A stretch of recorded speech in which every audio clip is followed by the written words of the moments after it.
హెచ్డీవీ news కి స్వాగతం. నేను సుధా. బులెటిన్ల ముందుగా హెడ్లైన్స్.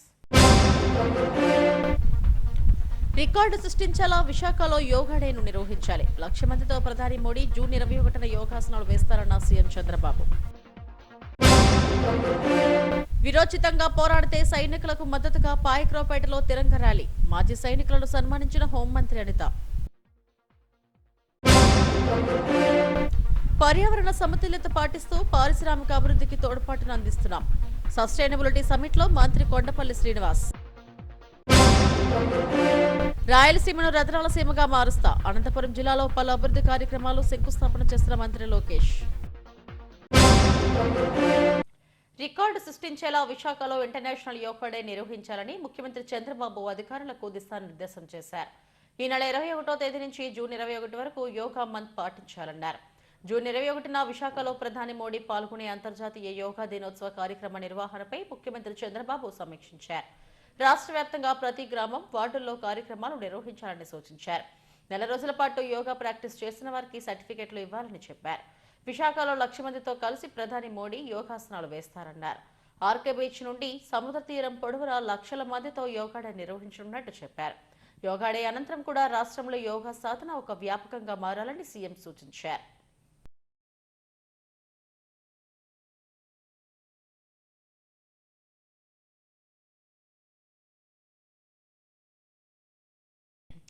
భారత్ పాక్ సరిహద్దుల్లో విరోచితంగా పోరాడిన భారత సైనికులను అభినందిస్తూ పాయక్రావుపేట నియోజకవర్గంలో తిరంగ ర్యాలీ నిర్వహించారు.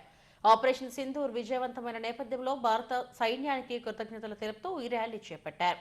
దేశ రక్షణకు ప్రాణత్యాగం చేసిన వీర జవాన్లకు శ్రద్ధాంజలి అర్పిస్తూ తిరంగ ర్యాలీ నిర్వహించారు. రాష్ట్ర హోంమంత్రి వంగలపూడి అనిత ఈ కార్యక్రమంలో జాతీయ పతాకాన్ని చేతపట్టి తిరంగ ర్యాలీలో పాల్గొన్నారు. నక్కపల్లి ఉపమాక ఆర్చ్ నుంచి ప్రభుత్వ పాఠశాల వరకు ఈ ర్యాలీ సాగింది. భారత్ మాతాకి జై అంటూ నినాదాలు చేశారు. సైనికులు విరోచితంగా పోరాడుతున్నారని హోంమంత్రి అనిత అన్నారు. పెహల్గాంలో పర్యాటకులను అతి దారుణంగా కాల్చి చంపారని, అందులో మన తెలుగువారు ప్రాణాలు కోల్పోయారని చెప్పారు. ఆపరేషన్ సింధూర్ కు 2 మహిళలు నాయకత్వం వహించడం గర్వకారణమన్నారు. మన ఐక్యతను దెబ్బతీసేలా పాకిస్తాన్ ప్రభుత్వం చేస్తుందని, 23 సంవత్సరాల మురళీ నాయక్ వీర మరణం బాధాకరమన్నారు. మురళీ నాయక్ కుటుంబానికి అండగా ఉంటామని చెప్పారు. ఈ సందర్భంగా మాజీ సైనికులను హోంమంత్రి అనిత సత్కరించారు.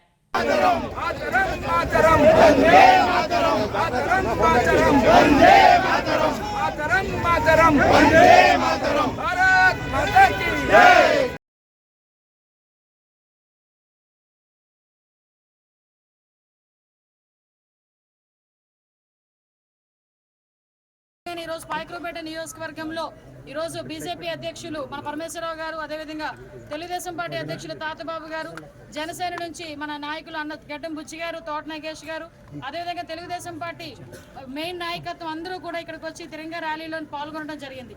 నిజంగా మనందరికీ తెలుసు, ఒక్కసారిగా ఉలిక్కిపడ్డ పరిస్థితి. పెహల్గామ్ అని చెప్పి అక్కడ టూరిస్టులు అందరూ వెళ్తే ఎంతో చక్కగా అక్కడికి వెళ్ళి రిటర్న్ వస్తారు అనుకునేసరికి వాళ్ళ కళ్ళ ముందే వాళ్ళ కుటుంబ సభ్యులను చంపిన పరిస్థితి చూసాం. అది కూడా చంపడం ఎలా చేశారంటే, నువ్వు ఏ మతానికి సంబంధించిన వాడివి, హిందువా ముస్లిమా అని అడిగి అదే వాళ్ళ కుటుంబ సభ్యుల ముందు అతి దారుణంగా కాల్చి చంపిన పరిస్థితి. అలా జరిగిన కాల్పుల్లోని మనకి తెలుసు, వైజాగ్ నుంచి చంద్రమౌళి గారు, అదేవిధంగా నెల్లూరు కావలికి సంబంధించిన మధుసూదన్ గారు, మన తెలుగు వాళ్ళు కూడా అందులో చనిపోయారు. సుమారుగా 26 మందిలో 2 తెలుగు వాళ్ళు కూడా అందులో చనిపోవడం జరిగింది. అక్కడ ఇన్సిడెంట్ జరిగిన వెంటనే మన రాష్ట్ర ప్రభుత్వాలన్నీ కూడా అలర్ట్ అయ్యి వాళ్ళనందరినీ కూడా మృతదేహాలు ఇక్కడ తీసుకొచ్చి గవర్నమెంట్ లాంఛనాలతో అక్కడ మనందరం కూడా వాళ్ళ సపోర్టివ్తో, గవర్నమెంట్ సపోర్టివ్తో అక్కడ దహన సంస్కారాలు కూడా చేసి వాళ్ళందరినీ కూడా మన అందరినీ కూడా ఒక సానుభూతి తెలియజేసాం. ఆ కుటుంబాలకు భరోసా ఇచ్చాం. కానీ తర్వాత స్టార్ట్ అయింది అసలు విషయం అంతా కూడా. ఏ మహిళల ముందైతే వాళ్ళ భర్తల ప్రాణాలు తీశారో, ఏ తల్లి ముందైతే ఆ కొడుకు ప్రాణాలు తీశారో, ఏ పిల్లడు కొడుకు ముందైతే తండ్రి ప్రాణాలు తీశారో, కంపల్సరీగా వాళ్ళ మీద మనం ఆత్మస్థైర్యాన్ని నింపాలి భారతీయుల్లో, లేకపోతే ఇబ్బంది పడతామని చెప్పి నరేంద్ర మోడీ గారు ఆపరేషన్ సింధూర్ అని చెప్పి ఏర్పాటు చేసి, దానికి కూడా నిజంగా స్త్రీ శక్తిని గౌరవంగా భావించే మన భారతదేశంలో, ఆది పరాశక్తిని దైవంగా భావించే మన భారతదేశంలో ఆడవాళ్ళకి ఆ ధైర్యం ఉంటుందని చెప్పి 2 ఆడవాళ్ళని కూడా, మహిళల్ని కూడా దానికి నాయకత్వం వహించమని చెప్పి ఉగ్రవాద స్థావరాల మీద దాడులు చేయించిన పరిస్థితి కూడా ఉంది. ఆ తర్వాత జరిగిన పరిణామాలు కూడా చూశారు. మనం ఎక్కడా కూడా పాకిస్తాన్ ఇన్ని సంవత్సరాలు అయిందమ్మా, మీకు కూడా ఒక విషయం తెలియాలి. మనందరికీ కూడా భారతదేశం స్వతంత్రం వచ్చి 2 సంవత్సరాలు అయింది. మన భారతీయులు ఏ దేశంలోకి వెళ్ళి ఎవరిని కూడా చంపాలని ప్రయత్నం చేయలేదు. ఇప్పటికొచ్చి కయ్యానికి కాలు దువ్వలేదు. మాకు ఇలా చేయకపోతే మిమ్మల్ని చంపేస్తామని ఎవరిని బెదిరించడం లేదు. మనం ఎప్పుడూ కూడా ప్రొటెక్షన్ మాట్లాడుకున్నాం. ఎవరైనా మన జోలికి వస్తేనే తిరిగి మనం వాళ్ళ జోలికి వెళ్తాం. అంతే తప్పించి ఎప్పుడు కూడా మనం కావాలని ముందుకొచ్చి వెళ్లే పరిస్థితి ఎక్కడ కూడా కనిపించదు. మనం ఎక్కడ కూడా ఉగ్రవాదుల స్థావరాల మీద వేసాం కానీ మామూలు ప్రజల మీద ఏ రోజు కూడా మన ప్రతాపం చూపించలేదు. పాకిస్తానీలు ఇక్కడ చాలా మంది ఉన్నప్పటికీ కూడా ఏ రోజు పాకిస్తాన్ వాళ్ళ మీద మనం జులుం చూపించలేదు. అదే భారతీయులు కనుక పాకిస్తాన్లో ఉంటే మన భారతీయులు ఎన్ని ఇబ్బందులు పెట్టాలో అన్నీ చూసాం. మన భారతదేశం భిన్న సంస్కృతులు ఉంటుంది, భిన్న మతాలు ఉంటాయి, భిన్న భాషలు మాట్లాడే ఉంటారు. ఇక్కడే మనం ఇక్కడ కూడుకున్న వాళ్ళలోనే భిన్న భిన్న మతాలకు సంబంధించిన వాళ్ళు ఉన్నారు, భిన్న భాషలు మాట్లాడే వాళ్ళు ఉన్నారు. అటువంటి భారతదేశాన్ని ఎలాగైనా విచ్ఛిన్నం చేయాలి, ఎలాగైనా వీళ్ళ సమగ్రతను అభివృద్ధిని ఆటంకపరచాలని ఆ పాకిస్తాన్ చేసిన కుట్రలో భాగం. పర్యావరణ సమతుల్యత పాటిస్తూనే పారిశ్రామిక అభివృద్ధికి తోడ్పాటును అందిస్తున్నామని రాష్ట్ర ఎంఎస్ఎంఈ శాఖ మంత్రి కొండపల్లి శ్రీనివాస్ అన్నారు. సిఐఐ ఆంధ్రప్రదేశ్ ఆధ్వర్యంలో బీచ్ రోడ్లోని నోవోటెల్లో నిర్వహించిన సస్టైనబిలిటీ సమ్మిట్ 2025కు ఆయన ముఖ్య అతిథిగా హాజరయ్యారు. పారిశ్రామిక అభివృద్ధితో పాటు గ్రీన్ ఎనర్జీ ఎంతో కీలకంగా మారింది. పర్యావరణ పరిరక్షణ, పచ్చదనం పెంపొందించేందుకు ప్రాధాన్యత పెరిగింది. ఈ నేపథ్యంలో సిఐఐ ఆంధ్రప్రదేశ్ ఆధ్వర్యంలో బీచ్ రోడ్లోని నోవోటెల్లో సస్టైనబిలిటీ సమ్మిట్ ను నిర్వహించారు. వివిధ పరిశ్రమలు పర్యావరణ హితంగా ఎలా ముందుకు సాగాలనే అంశంపై సెషన్స్ నిర్వహించారు. ఈ సమ్మిట్ కు ఎంఎస్ఎంఈ శాఖ మంత్రి కొండపల్లి శ్రీనివాస్ ముఖ్య అతిథిగా హాజరై జిల్లా కలెక్టర్ హరీంద్ర ప్రసాద్ తో కలిసి ప్రారంభించారు. ఎంఎస్ఎంఈ పార్కులు, హరిత ఇంధన ప్రాజెక్టుల రూపకల్పన, స్వర్ణాంధ్ర లక్ష్య సాధన దిశగా కార్యాచరణ చేపట్టామని మంత్రి కొండపల్లి శ్రీనివాస్ అన్నారు. సీఎం చంద్రబాబు నిర్దేశాల మేరకు స్వచ్ఛాంధ్ర, స్వర్ణాంధ్ర సాధనలో 10 సూత్రాలు కీలకంగా అమలు చేస్తున్నామని చెప్పారు. దాంట్లో భాగంగానే 4.0 ఎంఎస్ఎంఈ పాలసీ రూపొందించామన్నారు. ప్రతి నియోజకవర్గంలో గ్రీన్ ఫీల్డ్ ఎంఎస్ఎంఈ పార్కులు నెలకొల్పుతున్నామని చెప్పారు. సోలార్, పంప్డ్ ఎనర్జీ, బయో ఇంధన వనరులతో కూడిన 20 గిగావాట్ల విద్యుత్ ఇంధన వనరుల ఉత్పత్తికి ప్రత్యేక ప్రణాళిక రూపొందించామన్నారు. ఏపీ ఆర్థిక వృద్ధికి విశాఖ చోదక శక్తిని కలెక్టర్ హరీంద్ర ప్రసాద్ అన్నారు. సిఐఐ ఇండస్ట్రీ పార్ట్నర్స్ ఎవరైతే ఉన్నారో వాళ్ళందరూ కూడా sustainability model for green energy అనే దాని మీద ప్రధానంగా ఒక సమ్మిట్ ఇక్కడ ఏర్పాటు చేయడం జరిగింది. ఎందుకంటే ఈరోజు మనం చూసాం, గౌరవ ముఖ్యమంత్రి వర్యులు శ్రీ నారా చంద్రబాబు నాయుడు గారు స్వర్ణాంధ్ర విజన్ డాక్యుమెంట్లో 10 సూత్రాల్లో net zero capability, circular economy మీద ప్రధానంగా సూత్రాల కింద భావించి ఈరోజు రాష్ట్రానికి ముందుకు తీసుకెళ్తున్నారు. ఎందుకంటే ప్రపంచమంతా కూడా నెట్ జీరో క్యాపబిలిటీ అనే దాని మీద ప్రధానంగా దాన్ని వ్యవహరిస్తున్నారు. ప్రతి దేశం కూడా అడాప్ట్ చేస్తుంది. ఎక్కడైతే కార్బన్ ఎమిషన్స్ జీరో చేయగలుగుతామో అక్కడ ఇండస్ట్రీస్ ప్రతిపాదించడానికి కూడా పెద్ద పెద్ద మల్టీనేషనల్ కంపెనీస్ కూడా ఈరోజు రాష్ట్రానికి రావాలనే ఆలోచన ఉంది. ఎందుకంటే ఈ నెట్ జీరో క్యాపబిలిటీ ఎమిషన్స్ అనే దాని మీద ప్రధానంగా 10 సూత్రాల్లో ఒక సూత్రం కింద గౌరవ ముఖ్యమంత్రి వాళ్ళు అడాప్ట్ చేస్తున్నారు. మనం చూసాము, గత 10 నెలల కాలంలో nearly 20 gigawatt of solar energy and pumped energy మనం ఎంఓఈస్ చేసుకొని రాష్ట్రానికి 20 gigawatt of solar green energy మనం చేసుకుంటున్నాము. ప్రధానంగా అటువంటి గ్రీన్ ఎనర్జీ ఉండే చోట కూడా నెట్ జీరో క్యాపబిలిటీ ఇండస్ట్రీస్ పెట్టే వాళ్ళు కూడా పెట్టేదానికి ఆస్కారం ఉంది. ఈరోజు ఈ సమ్మిట్ ప్రధానంగా ఇండస్ట్రీ పార్ట్నర్స్ అందరూ కూడా సస్టైనబుల్ మోడల్ ఎలా చేసుకుంటే బాగుంటుంది, గ్రీన్ ఎనర్జీ అనేది ఎలా అడాప్ట్ చేసుకోవాలి, దాంట్లో గవర్నమెంట్ ఇచ్చే ఫెసిలిటీస్ ఏంటి, గవర్నమెంట్ కూడా పవర్ ఆడిట్ మీద, వాటర్ ఆడిట్ మీద సబ్సిడీస్ ఇస్తుంది. అంతేకాకుండా ఇంట్రెస్ట్ సబ్వెన్షన్ కూడా సెంట్రల్ గవర్నమెంట్ స్కీమ్స్ ఉన్నాయి. ఇవన్నీ కూడా ఈరోజు ఈ వేదికగా ఇండస్ట్రీ పార్ట్నర్స్ అందరూ కూడా మంచి స్పీకర్స్ వచ్చారు. సదస్సులో వివిధ పరిశ్రమల ప్రతినిధులు సెషన్స్ లో తమ అభిప్రాయాలను వెల్లడించారు. కార్యక్రమంలో సిఐఐ ప్రతినిధులు Gannamaneni Muralikrishna, S Narendra Kumar, doctor P Rambabu, Narayanaraju తదితరులు పాల్గొన్నారు. ముఖ్యమంత్రి చంద్రబాబు బ్రాండ్తోనే ఏపీలో పెట్టుబడులు వస్తున్నాయని మంత్రి నారా లోకేష్ చెప్పారు. అనంతపురం జిల్లా గుత్తి మండలం బేతపల్లిలో రెవెన్యూ, విద్యుత్ కాంప్లెక్స్ నిర్మాణానికి మంత్రి లోకేష్ భూమి పూజ చేశారు. అనంతపురం జిల్లాలో మంత్రి నారా లోకేష్ పర్యటన జోరుగా సాగింది. 2,300 ఎకరాల్లో 22,000 కోట్లతో గుత్తి మండలం బేతపల్లిలో ఏర్పాటు చేస్తున్న రెవెన్యూ విద్యుత్ కాంప్లెక్స్ నిర్మాణానికి మంత్రి నారా లోకేష్ భూమి పూజ చేశారు. ఈ సందర్భంగా జరిగిన సభలో మంత్రి కీలక వ్యాఖ్యలు చేశారు. I request our collector and district magistrate Dr. Vinod Kumar Garu to join us on stage. Dear Chairman and CEO Renew, Mr. Suman Sinha Garu, to please join us on stage. Namaskaram sir, a very warm welcome to you. And I request our Chief Operating Officer Renew, Mr. Balram Mehta, to join us on stage. Inkokasari రాయలసీమలో revenue విద్యుత్ complex ఏర్పాటుతో 10,000 మందికి ఉద్యోగాలు కల్పించే బాధ్యత తీసుకుంటామని మంత్రి నారా లోకేష్ తెలిపారు. తాము ఎన్నికల్లో ఇచ్చిన హామీ మేరకు రాష్ట్రంలో నిరుద్యోగ యువతకు 20 లక్షల ఉద్యోగాలు కల్పిస్తామన్నారు. మన నేలపై ఉత్పత్తి అయ్యే విద్యుత్ రాష్ట్రానికే కాకుండా దేశ అవసరాలకు కూడా ఉపయోగపడుతుందని చెప్పారు. ఇలాంటి ప్రాజెక్టులతో విద్యుత్ ఛార్జీలను తగ్గించే ప్రయత్నం చేస్తున్నట్టు వెల్లడించారు. త్వరలోనే కర్నూలుకు హైకోర్టు బెంచ్ తీసుకొస్తామన్నారు. డిఎస్సి ద్వారా 16,000 టీచర్ పోస్టులను వచ్చే నెలలో భర్తీ చేస్తామని వెల్లడించారు. అక్కడ కావాలని ఆనాటి పాలకులు వాళ్ళ శాసనసభ్యులు పంపించి చంద్రబాబు నాయుడు గారిని ఎగతాళి చేయండి, ఎక్కలు చేయండి అని చెప్పారు. ఆనాడు గొట్టుపాటి రవి గారు, గౌరవనీయులు స్వామి గారు, మన అనగాని సత్యప్రసాద్ గారు, ఆనాటి ఉన్న శాసనసభ్యులందరూ బాబు గారు చుట్టూ నిలబడి మమ్మల్ని దాటిన తర్వాతనే చంద్రబాబు నాయుడు గారి దగ్గరికి వెళ్తానని చెప్పిన గొప్ప వ్యక్తి మంత్రివర్యులు గొట్టుపాటి రవికుమార్ గారు. A very good morning to everyone gathered here. Today we are not just laying a foundation stone. We are laying the cornerstone for India's clean energy revolution. It is an honor to be part of this historical movement. The launch of the Renewable Energy Complex is a symbol of bold ambition and sustainable progress. With an investment of 22,000 crores, this project is not just empowering grids, it's energizing hope, fueling ambition, and lighting the way for a cleaner tomorrow. Renewable energy is not just an industry, it is a movement. It is the bridge between what we dream today and what we owe to our future generations. Sunlight is free, wind is free, clean air is priceless. Why should our future generations come at a cost of our planet?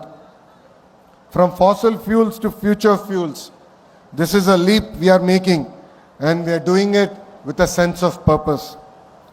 Every megawatt.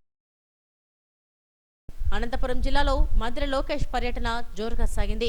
ఈ కార్యక్రమాల్లో మంత్రి గొట్టిపాటి రవికుమార్, నాయకులు తదితరులు పాల్గొన్నారు. తిరుమల శ్రీవారిని ISRO chairman Narayanan దర్శించుకున్నారు. ఈ నెల 18న ఉదయం PSLV C-61 వాహన నౌక ప్రయోగం జరగనున్న నేపథ్యంలో ఆయన శ్రీవారి ఆశీస్సులు తీసుకున్నారు.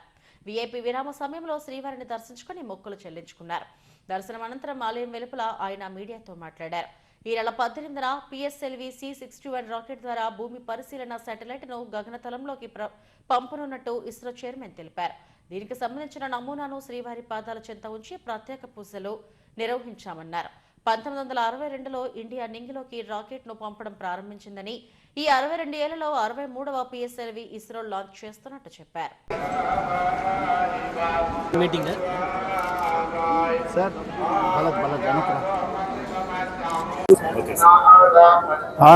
On 18th early morning 5:59 we have scheduled the 101st launch of India. The PSLV C-61 rocket will be lifting the Earth Observation Satellite 09. As you all are aware, the Indian space program was started in the year 1962. Now almost we are completing 63 years.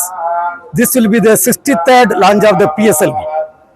And we are going to have a Earth Observation Satellite which is going to serve the country in all domains of Earth observation.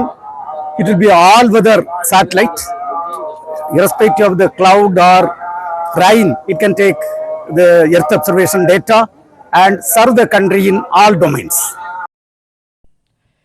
Vishwateja school అత్యున్నత ప్రమాణాలతో విద్యను అందిస్తూ మెరికల్ లాంటి విద్యార్థులను తీర్చిదిద్దుతున్నారు.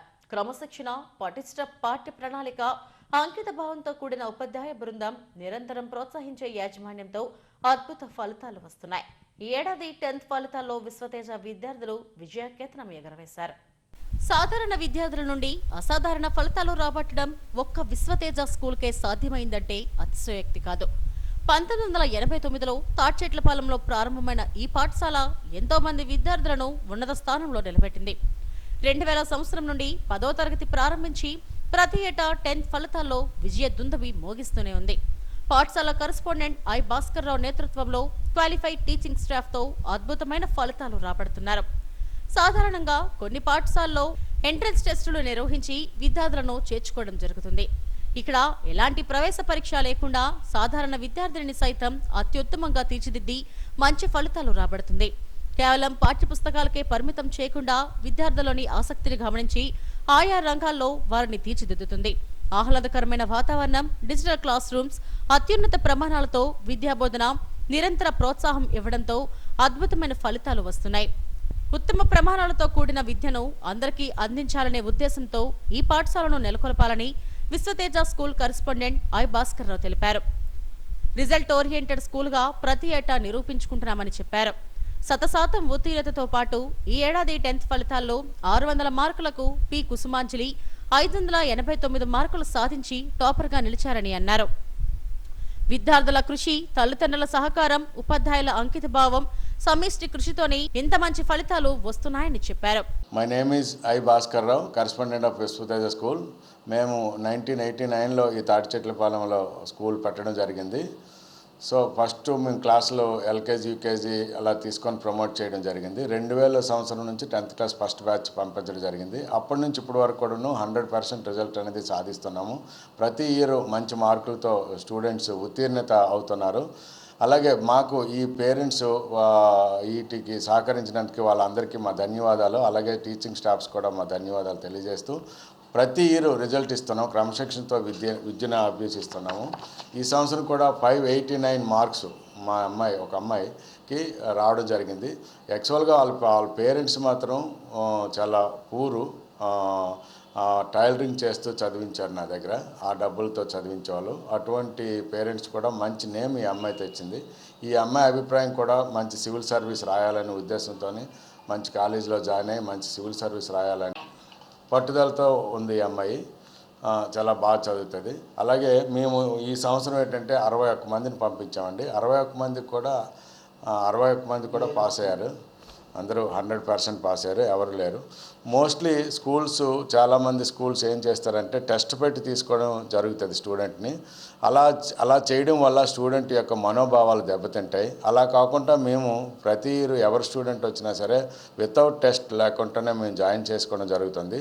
వాళ్ళకి basics లేకపోతే basics నేర్పించి, extra క్లాసులు తీసుకొని వాళ్ళకి బేసిక్స్ అన్నీ నేర్పించి మేము వాళ్ళని ఇంప్రూవ్ చేయడం జరుగుతుంది.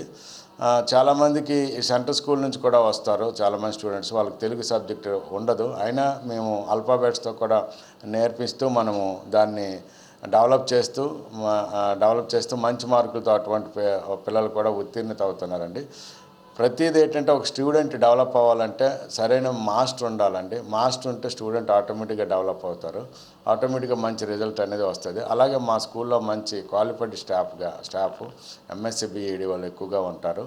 అలాగే ఫుల్ ఎక్స్పీరియన్స్ టీచర్స్నే మేము తీసుకోవడం జరుగుతుంది. ఈ విధంగా మేము రిజల్ట్ ఇవ్వడం జరుగుతుంది. అందరికీ నా యొక్క సహకరించిన అందరికీ, ఈ ఏరియా పెద్దలకి అందరికీ నా హృదయపూర్వక ధన్యవాదాలు. అలాగే పేరెంట్స్కి, టీచర్స్కి కూడా నా యొక్క హృదయపూర్వక ధన్యవాదాలు తెలియజేస్తూ నాకు సహకరించిన అందరికి కూడా నా ధన్యవాదాలు. పూరు పిల్లలు ఉంటే మేము అటువంటి పిల్లలకు కూడా కన్సెషన్ ఇవ్వడం జరుగుతుంది. కొంతమంది ఇంకా బాగా పూరైతే మేము చాలామందికి ఫ్రీ కూడా చదివించామండి. చాలామంది పేరెంట్స్ హ్యాపీ అయ్యారు. వాళ్ళు కట్టుకోలేని పరిస్థితిలో ఉండేటప్పుడు వాళ్ళ ఫీజు కూడా మేము తీసుకుండాలం కాదు. అటువంటి పేరెంట్స్ కూడా ఉన్నారు. ఒకళ్ళిద్దరికి అలా చదివించాము, వాళ్ళు పాస్ అయిపోయారు, బాగానే సెటిల్ అయ్యారు వాళ్ళు. అలాగే మా తరపు నుంచి ఎవరైనా పేద స్టూడెంట్స్ ఉన్నా సరే వాళ్ళు మెరిట్లో ఉంటే మేము స్కాలర్షిప్లా ఇవ్వడం జరుగుతుందండి. అలాగే ఇప్పుడు 10th ఎవరైతే హైయెస్ట్ మార్కులు వచ్చాయో వీళ్ళకి కూడా మేము ఒక ప్రోగ్రాం కండక్ట్ చేసి ఫ్యూచర్లో మంచి వాళ్ళకి ఒక స్కాలర్షిప్ ఇవ్వడం అనేది జరుగుతుంది. అది కూడా కండక్ట్ చేస్తున్నాం త్వరలో. ముందు కూడా మేము అది నెక్స్ట్ ఇయర్ కూడా మేము యాన్యువల్ డే సెలబ్రేట్ చేద్దాం అనుకుంటున్నాం. స్పోర్ట్స్ మీద కూడా ఎక్కువగా కాన్సన్ట్రేషన్ చేసి వాళ్ళ యొక్క ఎవరైతే స్పోర్ట్స్లో నైపుణ్యత ఉందో వాళ్ళని కూడా పైకి తెచ్చి డిస్ట్రిక్ట్ లెవెల్ తర్వాత స్టేట్ లెవెల్లో పంపిద్దామని అనుకుంటున్నాము. ఇప్పుడు ఆల్రెడీ మేము మా దీంట్లో కరాటీలో గోల్డ్ మెడలిస్టులు ఉన్నారు, బాక్సింగ్లో గోల్డ్ మెడలిస్ట్ ఉన్నారు, టేబుల్ టెన్నిస్లో కూడా చాలామంది నేషనల్ లెవెల్ వెళ్ళే స్టూడెంట్స్ ఉన్నారు. అలాగే ఇంకా ఎంకరేజ్ చేసి స్పోర్ట్స్లో కూడా ఇంకా ఎంకరేజ్ చేసి చేద్దామని చూస్తున్నాము. అలాగే డిజిటల్ క్లాస్ కూడా ప్రొవైడ్ చేస్తున్నామండి. అలాగే మంచి తరగతులు అట్మాస్ఫియర్ కూడా క్రియేట్ చేస్తున్నాము. డిజిటల్ క్లాసుల వల్ల ఏంటంటే మంచి క్లాసు అంటే సబ్జెక్ట్ అనేది ఆటోమేటిక్గా రావడానికి ఛాన్సెస్ ఉంటుంది. ఆ విధంగా మేము డిజిటల్ క్లాస్ కూడా ఏర్పాటు చేస్తున్నాము. సో పేరెంట్స్ నా నుంచి ఒక విన్నపం ఏంటంటే పిల్లల్ని ఎప్పుడైతే సెల్ ఫోన్ నుంచి దూరంగా చేస్తారో వాళ్ళు ఎడ్యుకేషన్ బాగుంటుందండి. మోస్ట్లీ స్టూడెంట్స్ సెల్ ఫోన్కి అడిక్ట్ అవుతున్నారు. స్కూల్ నుంచి ఇంటికి వెళ్ళగానే సెల్ ఫోన్కి అడిక్ట్ అవుతున్నారు. అది పేరెంట్స్ ఒక ఆధీనంలో మీరు ఒక జాగ్రత్తగా చూసుకుంటే పిల్లలు అటు ఎడిక్ట్ అవ్వకుండా చూసుకుంటే వాళ్ళు మంచి స్టడీస్తో మంచి క్రమశిక్షణతో మంచి మార్కులతో సాధిస్తారని ఈ సంవత్సరం కూడా మంచి బ్యాచ్ మా దగ్గర ఉన్నారు, బాగానే చదువుతారు. వాళ్ళు కూడా మంచి మార్కులతో పైకి వస్తారు. పేద విద్యార్థులకు తగ్గింపు ఫీజులతోనూ నిరుపేద విద్యార్థులకు ఉచితంగా విద్యను అందిస్తూ ఎంతో మంది పేద విద్యార్థులను విద్యావంతులుగా తీర్చిదిద్దుతుంది. మెరిట్కు ప్రాధాన్యత ఇస్తూ విద్యార్థులకు పాఠశాల అండగా నిలుస్తుంది.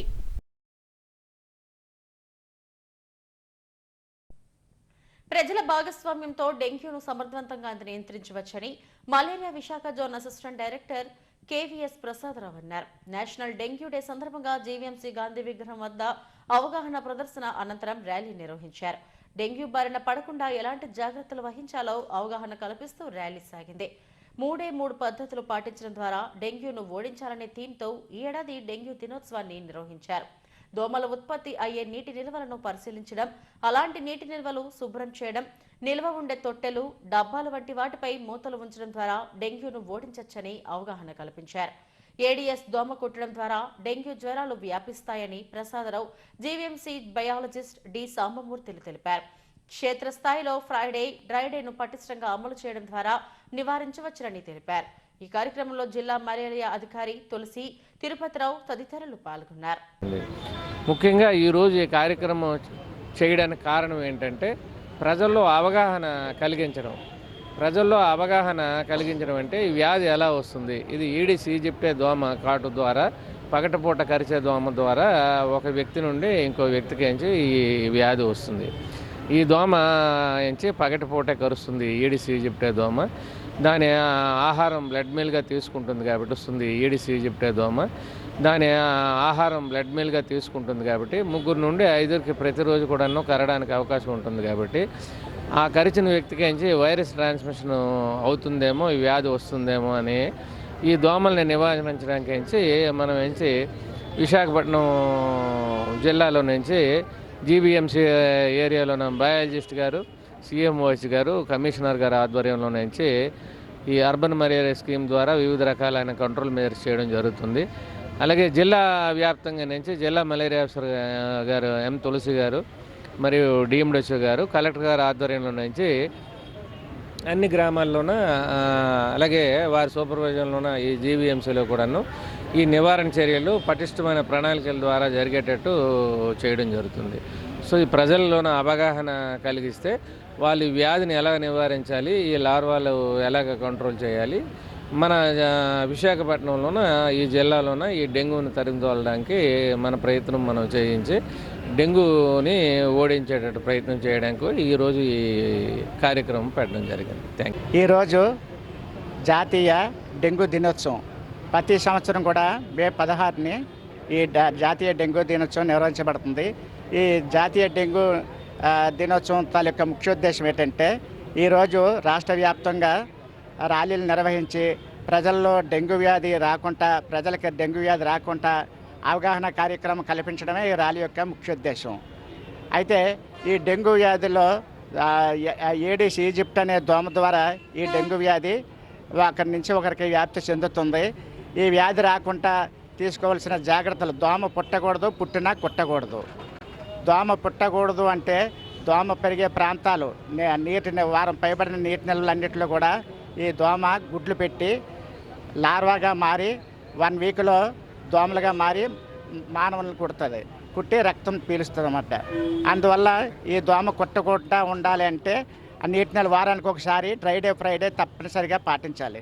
ఈ డ్రై డే ఫ్రైడే పాటించి ఆ దోమ తాలూకా ఈ డెంగ్యూ దోమలో వైరస్ వల్ల వస్తుంది.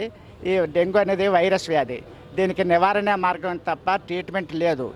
ఈ డెంగ్యూ దోమలో తిరుమల శ్రీవారి భక్తులకు ఓ ప్రైవేట్ ట్రావెల్స్ నిర్వాహకులు కుచ్చుటోపి పెట్టారు. గంటలోపు శ్రీవారి దర్శనం చేయిస్తామని ఒక్కో భక్తుని వద్ద నుండి 3,350 రూపాయలు వసూలు చేసి వారిని మోసగించారు. తిరుమల శ్రీవారి భక్తులను మోసం చేసే దొంగలు తయారయ్యారు.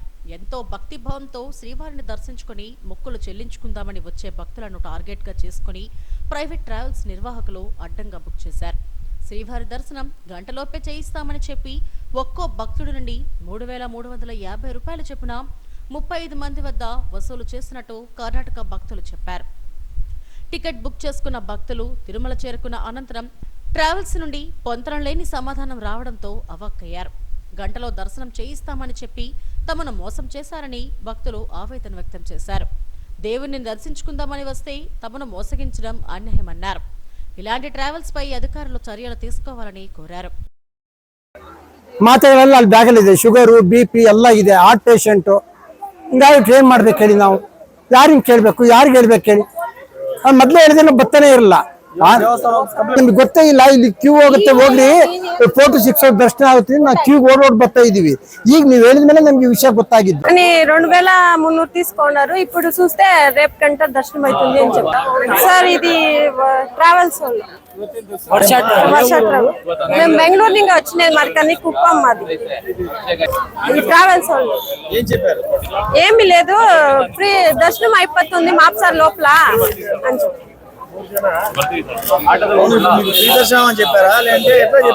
సర్వదర్శనము అని చెప్పారు, కానీ మాప్సార్ కొనుక అవుతుంది అని చెప్పారు. సార్ నమస్కారం సార్, నిన్న టికెట్ బుక్ చేసుకుని వచ్చాము. మాది టోటల్ 10 నెంబర్ ఉండదు. 2,300 రూపీస్ పర్ టికెట్, 1 టికెట్ దర్శనం ఇస్తామనేసి రేపు అవుతుంది అనేసి అక్కడ చెప్తున్నారు సార్. తిరుమలలో అట్లా అని చెప్తున్నారు. వీళ్ళు పేక్ చేసి మాకి 10:36 నెంబర్ ఉంటారు ఆ బస్ లో. ఆ బస్ ని ఇంకా తీసుకొచ్చేసి ఇక్కడ దర్శనం పోవాలంటే 10,000 ఇస్తామంటే కూడా అది కూడా లేదు దర్శనం. అంత ఫాట్ చేస్తున్నారు సార్. ನಾನು government hospital nursing officer, government hospital nursing officer ಆಗಿ ಕೆಲಸ ಮಾಡ್ತಾ ಇದ್ದೀನಿ. ನಾನು ಹಿಂಗೆ ಒಂದು ತಿರುಪತಿಗೆ ಹೋಗ್ಬೇಕು ಅಂತ ಹೇಳಿ ಪ್ಯಾಕೇಜ್ಗೆ ಅಂತ ನೋಡಿದಾಗ ಗೂಗಲ್ ಅಲ್ಲಿ ಸರ್ಚ್ ಮಾಡಿದಾಗ ಬಾಲಾಜಿ ಟ್ರಾವೆಲ್ಸ್ ಅನ್ನೋದು ಒಂದು ಗೂಗಲ್ ಅಲ್ಲಿ ಸರ್ಚ್ ಮಾಡಿ ಬಂತು. ಅದರಲ್ಲಿ ಒಬ್ರು ಫೋನ್ ಮಾಡ್ಬಿಟ್ಟು ನನಗೆ, ನೀವು ಬಾಲಾಜಿ ದರ್ಶನ ನಿಮಗೆ 3 ಅವರಲ್ಲಿ ಮಾಡ್ಕೊಡ್ತೀವಿ, ಮಲ್ಟಿ ಆಕ್ಸೆಲ್ ಬಸ್ಸು, ಅದರಲ್ಲಿ ನಿಮಗೆ ವಿತ್ ಸ್ಲೀಪರು AC ಬಸ್ಸು ಅಂತ ಹೇಳ್ಬಿಟ್ಟು 3,350 ರೂಪಾಯಿ ದುಡ್ಡು ಇಸ್ಕೊಂಡ್ರು. ಅಲ್ಲಿ ಬೆಂಗಳೂರಿಗೆ ಬರೋ ತನಕ ನನಗೆ ಬರೀ ಮೆಸೇಜ್ ಅಷ್ಟೇ ಬಂದಿದ್ದು. ಬೆಂಗಳೂರು ಆನಂದರಾವ್ ಸರ್ಕಲ್ ಅಲ್ಲಿ ಪಿಕಪ್ ಮಾಡ್ಕೊಂಡಾಗ ನನ್ನ ಈ ಟಿಕೆಟ್ ಕೊಟ್ಟರು. ಈ ಟಿಕೆಟ್ ಕೊಟ್ಬಿಟ್ಟು ಇದರಲ್ಲಿ ಉಚಿತ ಧರ್ಮ ದರ್ಶನ ಅಂತ ಹೇಳಿದ್ರು. ಅಲ್ಲಿ ಅವ್ರು ನನಗೆ ಹೇಳಿದ್ದು 1 ಗಂಟೆಯಿಂದ ಮಿನಿಮಮ್ 3 ಅವರ್ಸ್ ಅಲ್ಲಿ ನಮಗೆ ದರ್ಶನ ಮಾಡ್ಕೊಡ್ತೀವಿ ಅಂತ ಕರೆಸ್ಬಿಟ್ಟು ಮಾಡಿದ್ದು. ಇಲ್ಲಿಗೆ ಬಂದು ನೋಡಿದ್ರೆ ಈ ಟಿಕೆಟೇನೆ ವ್ಯಾಲ್ಯೂ ಇಲ್ಲ, ಈ ಟಿಕೆಟ್ಗೆನೆ ಬೆಲೆ ಇಲ್ದಂಗೆ ನಮಗೆ ಇದು ಮಾಡಿದ್ದಾರೆ. ಈಗ ನಾವು ಯಾರಿಗೆ ಹೇಳ್ಬೇಕು, ಏನ್ ಮಾಡ್ಬೇಕು? ನೀವೇ ಮೀಡಿಯಾದವರಿಂದನೇ ನಮಗೆ ಸಹಾಯ ಆಗ್ಬೇಕು. 3,300 ರೂಪಾಯಿ ದುಡ್ಡು ಇಸ್ಕೊಂಡು 3 ಗಂಟೆಲಿ ನಮಗೆ ದರ್ಶನ ಮಾಡಿಸ್ತೀನಿ ಅಂತ ಹೇಳಿ ಇಲ್ಲಿ ನಿಲ್ಲಕ್ಕೂ ನಮಗೆ ಜಾಗ ಮಾಡ್ದಂಗೆ ಮಾಡ್ಕೊಟ್ಟಿದ್ದಾರೆ ನಮಗೆ ಸರ್. ದರ್ಶನಕ್ಕೆ ಅಂತ ಇನ್ಕ್ಲೂಡಿಂಗ್ ಬೆಳಿಗ್ಗೆ ಬ್ರೇಕ್ಫಾಸ್ಟ್, ಮಧ್ಯಾಹ್ನದ ಲಂಚ್ ವಿತ್ ದೂರ ಇದು ದರ್ಶನದ್ದು 3ದು ಸೇರಿ ನಮ್ಮ ಹತ್ರ 3,350 ರೂಪಾಯಿ ದುಡ್ಡು ಇಸ್ಕೊಂಡಿದ್ದಾರೆ ಸರ್. ఎక్కడ సందు దొరికితే అక్కడ మోసగించడమే పనిగా పెట్టుకున్న ఇలాంటి ట్రావెల్స్ సంస్థల పట్ల టీటీడీ అధికారులు కఠినంగా వ్యవహరించాలి. లేకపోతే భక్తుల జేబులకు చిల్లులు పడటంతో పాటు ఆలయానికి చెడ్డ పేరు వచ్చే ప్రమాదం ఉంది. తిరుమల శ్రీవారికి 5 కోట్ల విలువైన అరుదైన ఆభరణాలను Goenka groups Lucknow super Giants అధినేత సజీవ్ గోయంకా విరాళంగా అందజేశారు. ప్రత్యేకంగా తయారు చేయించిన హస్తాను టీటీడీ అధికారులకు అందజేశారు. వీఐపీ బ్రేక్ సమయంలో దాతలు ముందుగా శ్రీవారిని దర్శించుకుని మొక్కులు చెల్లించుకున్నారు. దర్శనం అనంతరం ఆలయంలోకి రంగనాయకుల మండపంలో 5 కోట్ల విలువైన స్వర్ణవరద కటిక హస్తాలను అదనపు ఈవో వెంకయ్య చౌదరికి అందజేశారు. అనంతరం దాతలను శ్రీవారి శేషవస్త్రంతో సత్కరించి స్వామివారి తీర్థ ప్రసాదాలను అందజేశారు.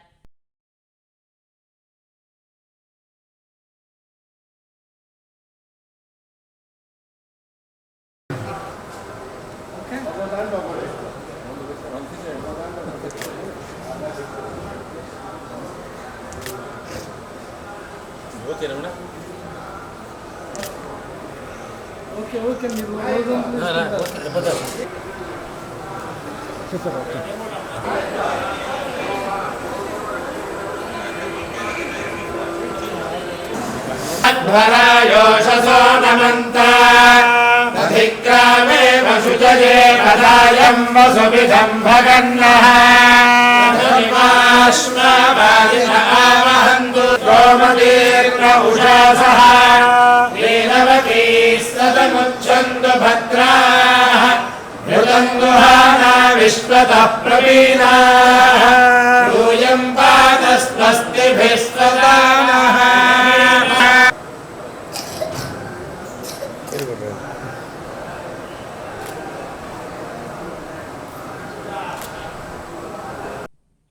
విశాఖ స్టీల్ ప్లాంట్ లో ఈ నెల 20న జరగనున్న సమ్మెను జయప్రదం చేయాలని అఖిలపక్ష కార్మిక సంఘాలు పిలుపునిచ్చాయి.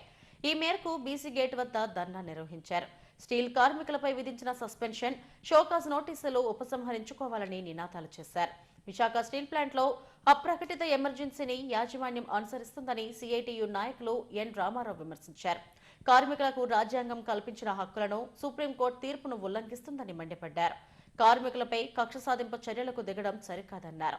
సమ్మెను జయప్రదం చేయాలని కోరారు. దానికి కావాల్సిన గనులు ఇమ్మని చెప్పి, దానికి కావాల్సిన ఏదైతే అప్పులు వడ్డీలు ఏవైతే ఉన్నాయో రద్దు చేయమని చెప్తే, ఇవాళ ప్యాకేజ్ పేరు మీద కార్మికులను తొలగించడం, ప్లాంట్ని బలహీనపరిచి కార్యక్రమాలు చేస్తున్న దానికి వ్యతిరేకంగా కాంట్రాక్ట్ కార్మికులు తొలగిస్తున్నాం, విఆర్ఎస్ స్కీమ్ని ఆపాలని చెప్పేసి మేము పోరాటాలు చేస్తుంటే దానికి ఓ సమ్మెకి పిలిపిస్తే ఆ సమ్మెని విఫలం చేయడానికి కావాల్సినటువంటి యంత్రాంగం అంతా కూడా చార్జ్ షీట్లు, సస్పెన్షన్లు, లేదంటే షోకాజ్ నోటీసులు, ఎక్కడ కూడా ప్రచారం చేయకూడదు. ప్రజాస్వామ్యంలోని ప్రభుత్వ రంగ పరిశ్రమలను పరిరక్షించడం కోసం రాజ్యాంగం ఇచ్చిన హక్కు అనమాట. దీనికి అన్యాయం జరుగుతుంది కనుక మేము ఈ పోరాటాన్ని రేపు కొనసాగిస్తున్నాం. దేశంలో ఉన్నటువంటి స్టీల్ ప్లాంట్లు అన్నిటి కూడా మాకు సంఘీభావం ఉంది. రేపు కూడా జరిగేటువంటి పోరాటానికి కార్మికులందరూ సిద్ధం కావాలని చెప్పేసి మీ అందరికీ తెలియజేస్తున్నాం. స్టీల్ ప్లాంట్లో ఉన్నటువంటి కార్మిక వర్గాన్ని భయభ్రాంతులకు గురి చేసి కార్మిక వర్గాన్ని తొలగించి కార్మిక వర్గం యొక్క హక్కుల్ని తొలగించి హెచ్ఆర్ఏ రాకుండా చేసి కరెంటు ఛార్జీలు పెంచి వేతన ఒప్పందం చేయకుండా, అంతేకాకుండా ఇన్ని చేస్తూ జీతాలు ఇవ్వకుండా చేస్తున్నా సరే కార్మిక వర్గం 100% ప్రొడక్షన్ తీస్తూ ఉంటే దాన్ని కూడా తీయకుండా చేసేదానికి ఈరోజు కావాలని చెప్పి ఏదైతే తమ యొక్క పని ప్రదేశంలో ఏదైతే వాళ్ళకు వచ్చినటువంటి రెస్ట్ సమయంలో మీటింగ్ పెట్టుకుంటే 4 సస్పెండ్ చేయడం, 7 షోకాజ్ నోటీసులు ఇవ్వడం అనేది జరిగింది. ఇది అత్యంత దుర్మార్గమైనటువంటి అవసరం. ఎందుకంటే రాజ్యాంగం ప్రకారం కార్మికులకు కానీ ప్రజలకు కానీ మాట్లాడే హక్కు ఉంది, తమ సమస్యను వివరించుకునే హక్కు ఉంది, తమ యొక్క కార్మికులకి తెలియజేసుకునే హక్కు ఉంది. ఈ హక్కులన్నింటినీ కాలరాస్తున్నటువంటి పరిస్థితి అనేది ఈరోజు కేంద్రంలో ఉన్నటువంటి బీజేపీ ప్రభుత్వం చేస్తూ ఉంటే, రాష్ట్రంలో ఉన్నటువంటి బీజేపీ ఎలియన్స్ ప్రభుత్వం కూడా అదే దాన్ని అమలు చేస్తున్నటువంటి పరిస్థితి అనేది మనం చూస్తూ ఉన్నాం. కాబట్టి దీనికి వ్యతిరేకంగా, అంతేకాకుండా కాంట్రాక్ట్ కార్మికులను కూడా ఈ మధ్యకాలంలో 2000 మందిని తీసేశారు. ఇంకొక 2500 మందిని తీయడానికి ఏర్పాట్లు చేస్తున్నారు. అలాగే పర్మనెంట్ ఎంప్లాయీస్ని కూడా 9500 మంది కుదించడానికి ఏర్పాట్లు చేస్తున్నారు. దీని అంతటికీ వ్యతిరేకంగా ఆయుష్మాన్ ఆరోగ్య మందిర్లో కమ్యూనిటీ హెల్త్ ఆఫీసర్లుగా విధులు నిర్వహిస్తున్న సిహెచ్ఓల నిరవధిక సమ్మె 19వ రోజు కొనసాగింది. జీవీఎంసీ గాంధీ విగ్రహం వద్ద చేపట్టిన ఆందోళనలో కళ్లకు నల్ల రిబ్బన్లు ధరించి నిరసన వ్యక్తం చేశారు. తమ న్యాయమైన డిమాండ్లు పరిష్కరించాలని సమ్మెకు దిగినా ప్రభుత్వం స్పందించడం లేదని సిహెచ్ఓ దేవి ఆవేదన వ్యక్తం చేశారు. 6 ఏళ్లు పూర్తి చేసుకున్న తమను రెగ్యులర్ చేయాలని, 23% వేతన సవరణ అమలు చేయాలని కోరారు. ప్రభుత్వం చొరవ చూపి తమ సమస్యలను పరిష్కరించేంత వరకు పోరాటం కొనసాగిస్తామని హెచ్చరించారు.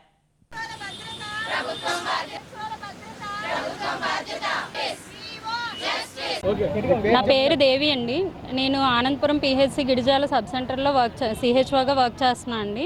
మేము గత 6 సంవత్సరాల క్రితం రిక్రూట్ అయ్యామండి. ఎన్హెచ్ఎం అండర్లోని రిక్రూట్ అయ్యామండి. అయితే మాకు ఇంతవరకు కూడా 6 సంవత్సరాలు అయినా కూడా ఆరోగ్య భద్రత కల్పించలేదండి. అదే కాకుండా పిఎఫ్ అనేది 2 ఇయర్స్ బ్యాక్ నుంచి కట్ చేసేవారు. అంతవరకును 2 ఇయర్స్ బిఫోర్ నుంచి కట్ చేయడం ఆపేశారండి. మళ్ళీ దాన్ని పునరుద్ధరించాలని ప్రభుత్వాన్ని కోరుకుంటున్నామండి. అదే కాకుండా 23% హైక్ అనేది ఎన్హెచ్ఎంలో ఉన్న ప్రతి ఒక్క ఉద్యోగికి 23% హైక్ అనేది ఇచ్చారండి. 188 క్యాడర్స్ ఉన్నాయండి, వాటన్నిటికీ ఇచ్చారు. కానీ మాకు మాత్రం అది ఇవ్వలేదండి. ఎందుకని ఇవ్వలేదు అనేది కూడా మాకు ఇప్పటివరకు తెలియట్లేదు. దానికోసం కూడా మేము ప్రభుత్వాన్ని అడుగుతున్నామండి. ఈ సమ్మె కారణంగా సమ్మె చేస్తూ మేము ఇది 19వ రోజు సమ్మె చేస్తున్నామండి. అదే కాకుండా మేము రూరల్ ఏరియాస్లోని ట్రైబల్ ఏరియాస్లో కమ్యూనిటీ హెల్త్ ఆఫీసర్స్గా 10,000+ మెంబర్స్ మేము వర్క్ చేస్తున్నాం అండి. మాకు ఇంతవరకు కూడా హెచ్ఆర్ పాలసీ అనేది లేదు, హెచ్ఆర్ పాలసీ అనేది మాకు ఇవ్వలేదండి. ఈపీఎఫ్ఓని పునరుద్ధరించాలి, 23% హైక్ అనేది మాకు ఇవ్వాలని కోరుకుంటున్నామండి. మాకు ఆరోగ్య భద్రత ఇవ్వాలండి, దీని ఉద్యోగ భద్రత కూడా ఇవ్వాలి. పెండింగ్ ఇన్సెంటివ్స్ మాకు 9 మంత్స్గా ఇవ్వట్లేదండి, అవి కూడా వెంటనే మాకు విడుదల చేయాలని ప్రభుత్వాన్ని కోరుకుంటున్నాం. హెడ్లైన్స్ మరోసారి. రికార్డు సృష్టించేలా విశాఖలో యోగా డేను నిర్వహించాలి. 1,00,000 మందితో ప్రధాని మోడీ జూన్ 21న యోగాసనాలు వేస్తారన్న సీఎం చంద్రబాబు. విరోచితంగా పోరాడితే సైనికులకు మద్దతుగా పాయక్రావుపేటలో తిరంగ ర్యాలీ. మాజీ సైనికులను సన్మానించిన హోంమంత్రి అనిత. పర్యావరణ సమతుల్యత పాటిస్తూ పారిశ్రామిక అభివృద్ధికి తోడ్పాటును అందిస్తున్నాం. సస్టైనబిలిటీ సమ్మిట్లో మంత్రి కొండపల్లి శ్రీనివాస్. రాయలసీమను రతనాలసీమగా మారుస్తా. అనంతపురం జిల్లాలో పలు అభివృద్ధి కార్యక్రమాలు శంకుస్థాపన చేస్తున్న మంత్రి లోకేష్. ఇవి ఇప్పటివరకు నా బులెటిన్ అప్డేట్స్. నమస్తే.